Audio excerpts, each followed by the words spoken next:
کسی چیز کو سمجھنے کا. فلما جاءت، جب وہ قافلہ آیا، قیل اہکذا عرشک، ہمارا کوئی صوفی ہوتا، جیسے آج کل صوفی ٹائپ کے لوگ ہوتے ہیں، لیڈیز دیکھ کے بھاگ جاتے پورے محل سے کہ عورت سے پردہ کیا ہے اسلام میں. آج کل جو اتنی سختی چل رہی ہے، نظر کی حفاظت ضروری ہے. ایسا نہ ہو کہ فلمیں ڈرامے دیکھنا اور لڑکیوں سے فری ہونا شروع ہو جائے. لیکن جب آپ ایک پبلک پلیس پہ جاتے ہو یا کوئی آپ سے ملنے کے لیے آتا ہے تو پھر آپ کو بیٹھنا بھی پڑے گا، بات چیت بھی کرنی پڑے گی، بہن سمجھ کے، بیٹی سمجھ کے.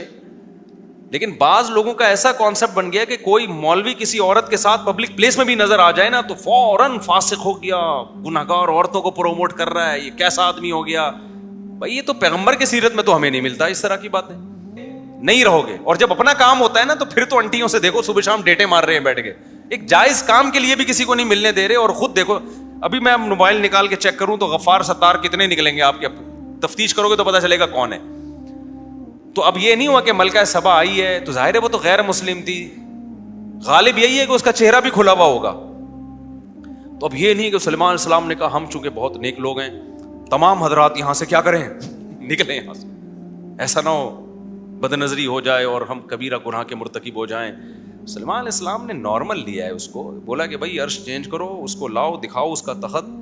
میں اس کو مینٹل لیول کیا کرنا چاہتا ہوں، چیک کرنا. ملک کی بادشاہ ہے تو پتہ تو چلے کہ اس کا لیول کس لیول کی ہے. اور اس کے لوگ خود وہ نہیں، اس کے جو درباری ہیں، جو اس کے ساتھ آرمی کے آفیسرز آئیں گے، فوج کے آفیسرز آئیں گے، ان کا بھی ہم نے لیول چیک کرنا ہے.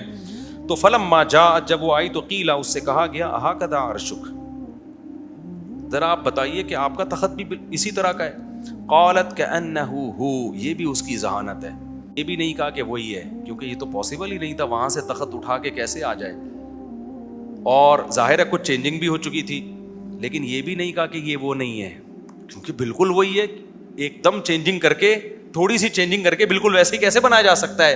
انتہائی اعتدال والی بات کی ہے، کأنہ ہو، گویا کہ یہ ویسا وہی ہے. یہ بھی نہیں کہ ویسا ہے تو ویسے میں پتہ ہے کیا ہوتا ہے، ویسے کا مطلب وہ نہیں ہے لیکن اس جیسا ہے. یہ بھی غلط ہو جاتا نا. ابے اسٹیٹمنٹ دیکھو کیسی نپی تلی کہ اس سے بہتر اسٹیٹمنٹ اس موقع پہ ہو سکتی نہیں. اگر یہ کہتی بالکل ویسا ہے، اس کا مطلب یہ وہ نہیں ہے لیکن بالکل ویسا ہے. اگر یہ کہتی یہ وہی ہے، سوال پیدا ہوتا ہے اتنی دیر میں تخت اٹھا کے آ کہاں سے گیا، وہ کیسے ہے. تو اس کے لیے بہترین جو بیلنس ورڈنگ تھی وہ یہ تھی کأنہ ہو، گویا کہ یہ وہی چیز ہے. یہ نہیں کہا انہ ہو، یقیناً یہ وہی ہے. یقیناً پہ بھی اعتراض ہوگا، اور اگر کہے کہ وہ نہیں ہے تو بھی اعتراض ہوگا. تو کأنہ ہو، گویا کہ کیا ہے، شاید یہ وہی ہے، شاید یہ کیا ہے، یہ وہی ہے. اس سے اس کے اعتدال کا اندازہ لگائیں. تو وَأُوتِينَا الْعِلْمَ مِنْ قَبْلِهَا وَكُنَّا مُسْلِمِينَ، اور کہتی ہے ہم نے بھی آپ کے بارے میں کافی معلومات لے رکھی ہیں، ہمیں بھی پتا چلا تھا کہ آپ بھی بہت صاحب کمال ہیں، آپ کی ریاست بھی بڑی مضبوط ہے، بڑی بڑی چیزیں بنا سکتے ہیں. تو شاید بالکل ویسے ہی آپ نے انکوائری کر کے بنا لیا ہو، پاسبل ہے یہ، لیکن کھوپڑی میں آنے والی بات نہیں ہے. تو بڑے نبات اللہ کرام کہہ رہی ہے.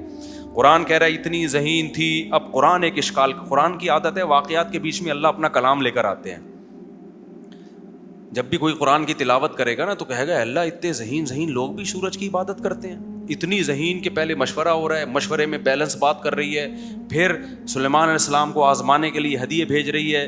جب ہدیے واپس کر دی تو سمجھ گئی کہ یہ برے نہیں ہیں، جا کے ہم نے تفتیش کرنی ہے. تفتیش کرنے کے لیے گئی تو عرش کے بارے میں نپی تلی اسٹیٹمنٹ، تو بڑی ذہین ہے. اتنے ذہین لوگ سورج کی عبادت کیسے کرتے ہیں؟ اللہ تو کہتے ہیں بے وقوف لوگ ہوتے ہیں جو شرک کرتے ہیں. تو اتنی بے وقوف کیسے؟ اللہ نے اس کا جواب دے دیا کہ تم ابھی اس کی ذہانت پہ حیران ہو رہے ہو، تو آؤ ہم بتاتے ہیں یہ سورج کی عبادت کیوں کرتی تھی. اس لیے وَصَدَّهَا مَا كَانَتْ تَعْبُدُ مِن دُونِ اللَّهِ إِنَّهَا كَانَتْ مِن قَوْمٍ كَافِرِينَ. جس قوم میں پیدا ہوئی وہ کیا تھی؟ وہ کافر تھے. ماحول نے خراب کر دیا. اس سے پتہ چلتا ہے اچھے بھلے لوگوں کی کھوپڑی ماحول اینڈ انوائرمنٹ کیا کر دیتا ہے؟ خراب. جیسے ماحول نے خراب کر دیا، جہیز کو صبح شام لعنت بھیجو گے، لیکن سب کیا کر رہے ہیں؟ لے بھی رہے ہیں اور دے بھی رہے ہیں. انوائرمنٹ یہ ہے، ماحول یہ ماحول ایسی کی تیسی کر دیتا ہے. ہندو اتنے ذہین پڑھے لکھے بتوں کے سامنے جھک رہے ہیں، کیوں؟ چاروں طرف ماحول کیا ہے. اب ان کو سمجھاؤ کہ بھائی یہ گائے تمہاری ماں کیسے بن گئی، بھینس بھی تو دودھ پیتے ہو. نہیں، ماحول کیا ہے؟ گائے کو ماتا کہنے کا ماحول ہے. تو ماحول کیا کرتا ہے؟ انسان کی کھوپڑی کو آؤٹ. تو اس سے پتہ چلتا ہے ماحول کے زہر سے بچنا چاہیے. تو اللہ کہتے ہیں قوم کافرین، ماحول ایسا تھا چاروں طرف، قوم کافر تھی تو اتنی ذہین عورت کو بھی کیا بنا دیا؟ کافر بنا دیا. قیل لها ادخل الصرح. پھر اس اب اچھا ملکہ سبا ابھی تک جو ہے نا سلیمان علیہ السلام پر ایمان نہیں لے کے آئی ہے، ابھی بھی تحقیق چل رہی ہے. اور سلیمان علیہ السلام ایک سے بڑھ کر ایک، وہ سمجھ گئے کہ یہ ملکہ ہے، یہ جو ہے نا جب تک اس پہ پوری طرح ریاست کے بھرم نہیں ہوں گے نا یہ نہیں، ہر ایک کے سمجھانے کا طریقہ دوسرے سے مختلف. اس کو کیونکہ وہ پاورفل ریاست ہے نا، تو اس سے زیادہ جب تک نہیں دکھائیں گے ریاست ہم اس کو اور اپنے معجزے نہیں دکھائیں گے، یہ نہیں مان لے کر آئے گی. تو ایک چیز تو دیکھ چکی تھی کہ تخت وہاں سے اٹھ کے کیسے آ گیا اور بالکل ویسے ہی کیسے بنا لیا. سلیمان علیہ السلام نے کہ اس سے بھی بڑا معجزہ اس کو دکھاؤ. تو قیل لها ادخل الصرح، اس سے کہا گیا کہ یہ جو شیشہ ہے نا، شیشے کا فرش تھا جو محل تھا سلیمان علیہ السلام کا، اس میں آ جاؤ. فلما رأته، اس نے جب وہ محل دیکھا اور وہ شیشے کا فرش دیکھا تو حسبته لجة، اسے لگا کہ پانی کی موجیں ہیں. ایسے اس میں کوئی لائٹنگ تھی یا کیا تھا کہ وہ کیا لگا اس کو، بہت خوبصورت بنایا تھا نا. اس سے یہ بھی پتہ چلتا ہے کہ بھائی اگر آپ کے پاس وسائل ہیں تو پرتعیش زندگی اسلام میں حرام. بولو نا. بہت سے لوگ کیا کرتے ہیں، میرے ساتھ کبھی سفر میں ہوتے ہیں نا، میں کسی مالدار کے گھر میں جاتا ہوں، وہ بھائی استقبال کے لیے مور بیٹھا ہوا ہے، ریسیپشن پہ مورنی بٹھائی ہوئی ہے، سچی مچی کی مورنی، ایک مثال دے رہا ہوں، اور بڑا گارڈن لگایا ہوا ہے، بڑے لگژری اور نہریں. کہتے ہیں مفتی صاحب کیا یہ اسراف نہیں ہے؟ تو میں اس سے کہتا ہوں بیٹا جو گندے نالے پہ رہتے ہیں ان کو یہ کیا لگتا ہے، اللہ نے بہت دی ہے، ان کے حساب سے اسراف نہیں ہے. تو بیچارہ ہمارے طلبہ سے میں بہت مذاق کرتا ہوں نا، جب بھی طلبہ کوئی ایسی بات کرتے ہیں نا، میں جیسے موبائل نکالوں گا، اس جی اتنا مہنگا موبائل، تو یار اللہ تعالیٰ غربت سے بچائے. طلبہ کو میں کہتا ہوں اللہ تعالیٰ کیا کرے، مذاق کرتا ہوں میں، غریبوں کی میرے دل میں توہین نہیں ہے، اپنے سے تو مذاق ہوتا ہے، میں کہتا ہوں اللہ تعالیٰ غربت سے بچائے. غریب آدمی پہ نا یہ باتیں. پھر وہ طالب علم کوئی ایسا سوال کرے گا جس سے تھوڑی سی غربت جھلک رہی ہوگی، میں کہوں گا یار کچھ کما لینا، تو تھوڑا سا پیسہ ویسا آ جائے گا نا تو باتیں اچھی کیا کرے گا. سمجھ رہے ہو؟ تو بھائی اللہ نے پیسہ نہیں دیا ہے، کوئی عیب کی بات نہیں ہے، لیکن جن کو دیا ہے تو وہ تو اسی اسٹائل سے چلیں گے نا. تو اس میں یہ کہنا کہ اسراف کر رہا ہے یا یوں کر رہا ہے، بھائی وہ اسراف ہر ایک کا اس کے حساب سے ہوتا ہے. وہ جو اتنی لگژری لائف اسٹائل ہے، وہ ہو سکتا ہے اس کی آمدن اس سے 10واں حصہ زیادہ ہو. آپ نے کسی کے ولیمے میں دیکھا اتنا پرتعیش ولیمہ ہے، تو ہو سکتا ہے بھائی اس کو اللہ نے اتنا زیادہ دیا ہو کہ یہ غریبوں والا ولیمہ ہے. اس کے دوست کہہ رہے ہو کہ یار تو نے تو ہمیں بدنام کر دیا، یہ تو کیا کھلا رہا ہے یار، تو بٹیر کھلا رہا ہے. ہم تو سمجھ آئے تھے کہ تو یہاں پر ہرن اور مارخور ذبح کر کے رکھے گا یہاں پہ. تو اس لیے یہ فوراً، ہاں بعض دفعہ اسراف بھی ہوتا ہے، لیکن یہ کب ہے؟ جب آپ کو سامنے والے کی آمدن کا پتہ ہو. جب پتہ ہو کہ پھر آپ کو پتہ ہے یار اتنا کما نہیں رہا، جو لگژری اسٹائل ہے نا یہ شو بازی زیادہ ہے اس میں، تو پھر اسراف کا فیصلہ کر سکتے ہیں آپ. جب تک آپ کو پتہ نہیں ہے کسی کی آمدن کا، تو پھر یہ فیصلہ کرنا کہ یہ اسراف ہے یا نہیں، یہ آپ کے اور میرے بس کی بات نہیں. تو اس لیے سلیمان علیہ السلام کا وہ جو محل تھا اس میں فرش کیسا بنایا ہوا ہے، ایسے ایسے سمجھتے ہو. وہ لہریں، اس نے دیکھا بھئی یہ تو لہریں ہیں. وَكَشَفَتْ عَنْ سَاقَيْهِ، وہ جانے سے پہلے اس نے اپنے پائنچے اوپر کر لیے کہ پانی سے گیلے نہ ہو جائیں. وہاں پہ میرے بھائی اگر کوئی ہم جیسا صوفی ہوتا فوراً فتویٰ لگاتا، دائرہ اسلام سے تو پہلے بھی خارج تھی، اب کفر کے اور قریب ہو گئی ہے، تو انہیں اپنی پنڈلی کو کیا کیا ہے. حالانکہ وہ ضرورت کے لیے کھول رہی ہے نا کہ پائنچے خراب ہو جائیں گے، گیلے ہو جائیں گے.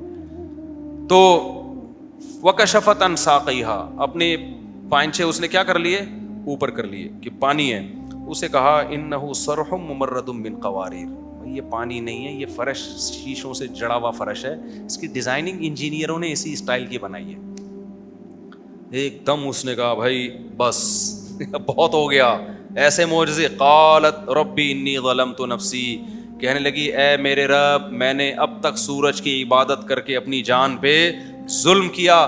واسلمت مع سلیمان للہ رب العالمین، میں بھی سلیمان کے ساتھ اس اللہ پہ ایمان لے کر آئی جو تمام جہانوں کا پالنے والا. وہ یہ نہیں کہہ رہی میں سلیمان پر ایمان لے آئی یا سلیمان علیہ السلام سے کہی میں آپ کے ہاتھ پہ توبہ کرتی ہوں، میں چھوڑتی ہوں، نہ اللہ سے توبہ استغفار. کیوں؟ اس کو پتا تھا سلیمان اپنی طرف دعوت نہیں دے رہے. کس کی طرف دعوت دے رہے ہیں؟ اللہ کی طرف. تو ایمان کس پہ لانا ہے؟ اللہ پہ. تو جیسے یہ لائے ہیں اے اللہ ان کے ساتھ میں بھی تیرے ہاتھ پہ ایمان لے آئی. تو قرآن میں جتنے غیر مسلم بادشاہوں کا تذکرہ ملتا ہے نا، ایک ملکہ سبا کا، تو اس کے میں جلدی پوائنٹ بیان کر دیتا ہوں اس کی ذہانت کے. پہلا پوائنٹ کہ اس نے کہا یہ کتاب کریم ہے، معزز خط ہے، معزز خط. وہ اندازہ خط سے لگا لیا کہ یہ کسی چھوٹے آدمی کا خط نہیں ہے, یہ اس کی ذہانت. دوسرا, اس نے مشورے کے لیے بلایا. تیسرا, اس نے کہا کہ جب تک تمہارا مشورہ نہیں آئے گا یقینی فیصلہ نہیں ہوگا. چوتھی بات, اس نے یہ کہا کہ بادشاہوں سے جلد بازی, لڑائی میں جلدی نہیں کرنا چاہیے, شکست بھی ہو سکتی ہے, اگر شکست ہو گئی تو اس کے یہ سائڈ افیکٹ ہیں. پانچویں بات کہ سلیمان کو آزمانا چاہیے, یہ بھی ہے. چھٹی بات, آزمانا کس طریقے سے چاہیے, پیسوں کے ذریعے آزمانا چاہیے. ساتویں بات, جب آزما لیا, آزمائش میں پورے اترے تو جنگ کے بجائے مذاکرات کرنے چاہیے. آٹھویں بات, عرش کے بارے میں, تخت کے بارے میں اسٹیٹمنٹ جو اس نے دی بالکل بیلنس اسٹیٹمنٹ تھی. نویں بات کہ جب اس کو مزید ایک اس نے معجزہ دیکھا تو اس کو یقین ہو گیا کہ یہ کیا ہے, یہ اللہ کے پیغمبر. اور 10ویں بات یہ کہ یہ نہیں کہہ رہی میں آپ پر ایمان لے آئی, بلکہ کیا کہہ رہی ہے, اس کو اندازہ ہو گیا سارے کام تو اللہ کر رہے ہیں, سلیمان تھوڑی کر رہے ہیں. آج کے مشرک کو یہ اندازے نہیں ہوتے, وہ نبیوں کے اس میں ڈال دیتا ہے کہ یہ نبی کر رہے ہیں. یہ تو یہ 10 پوائنٹ ہے جس سے پتہ چلتا ہے کہ وہ بہت ذہین تھی. آگے یہ واقعہ مکمل ہو گیا. آگے دوسرا واقعہ ہے. اب اس میں لوگ اکثر ایک سوال پوچھتے ہیں کہ سلیمان علیہ السلام کی ملکہ سبا سے شادی ہوئی تھی کہ نہیں ہوئی تھی, تو اس بارے میں تاریخ خاموش ہے. لیکن بخاری میں پتہ چلتا ہے کہ سلیمان علیہ السلام کی 100 بیویاں تھیں. تو جس کی 100 بیویاں ہوں 101 ہونے میں میرا خیال ہے کوئی ایشو. ویسے بھی جو ملکہ ہوتی ہے نا اس کا کفو بادشاہ ہی ہوتا ہے, اور اسلام میں عورت کی شادی غیر کفو میں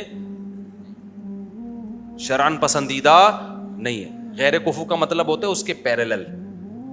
اس پر چاروں ائمہ کا اجماع ہے کہ عورت کا نکاح اس سے کمتر میں نہیں ہوگا, اس کے برابر یا اس سے اوپر میں ہوگا. مرد اپنے سے کمتر میں کر سکتا ہے. تو اب جو ظاہر ہے ملکہ ہے اور اتنی پاورفل ریاست کی ملکہ ہے, اگر اس کا ہسبینڈ اگر وہ میرڈ تھی تو ہسبینڈ اس پورے واقعے میں ہمیں کہیں مکھنچو کہیں نظر نہیں آ رہا, وہ بندہ گیا کہاں, ورنہ وہ بھی آتا ہے نا. کیا خیال ہے؟ تو ہمیں وہ مارکیٹ سے کیا لگ رہا ہے شارٹ, اس سے پتہ چلتا ہے ان میرڈ تھی. تو اب اگر ان میرڈ تھی تو یہ ہو نہیں سکتا کہ سلیمان علیہ السلام کے علاوہ اس نے کہیں شادی کی ہو. تو یہ بھی اب اس سے بھی اندازہ ہو جاتا ہے کہ نکاح کرنا اس جائز نعمتوں میں سے ہے جو اللہ نے پیغمبروں کو جس میں بہت زیادہ وسعت دی تھی. تو اس میں یہ کہنا کہ عیاش ہے اور یہ اس کا کام شادیوں کے علاوہ کچھ بھی نہیں ہے, جب اپنے خرچے پہ کر رہا ہے اور سامنے والے کی مرضی سے کر رہا ہے تو جو نہیں کر رہا اس پہ تو اعتراض ہونا چاہیے, اس پہ طرز پہ آنا چاہیے, اس کے لیے قرآن خوانیاں بھی ہونی چاہیے, اس کا چہلم بھی ہونا چاہیے, اس کا سوہم بھی ہونا چاہیے. یہ جو کر رہا ہے تو اس کو یہ بتاؤ کہ یہ پیغمبروں کی سنت ہے. تو بظاہر یہی لگتا ہے کہ سلیمان علیہ السلام نے حضرت جو ملکہ سبا سے شادی کر لی ہوگی.